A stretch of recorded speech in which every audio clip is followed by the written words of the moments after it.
হাউজের ক্যাপ্টেনকে আমরা শেরেবাংলা হাউজের ক্যাপ্টেন থেকে তার ফাইনালে ওঠার যেই মানে মতামত অভিব্যক্তি আমরা এখন শুনব।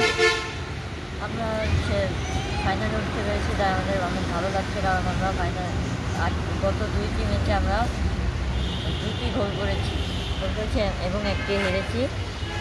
এখন আমরা চেষ্টা করব ফাইনালে যাতে আমরা জিততে পারি, আমরা আরও ভালো করার চেষ্টা করব ইনশাআল্লাহ। ফাইনালে উঠতে পেরে কেমন লাগছে তোমার কাছে? ফাইনালে উঠতে পেরে আমার অনেক ভালো লাগছে। অনেক তোমার হাউস, তোমার দলের সদস্যরা কি তোমার কথা শুনে, তোমার কমান্ড শুনে? ফুটবল খেলার মাধ্যমে তুমি কি শিখছো?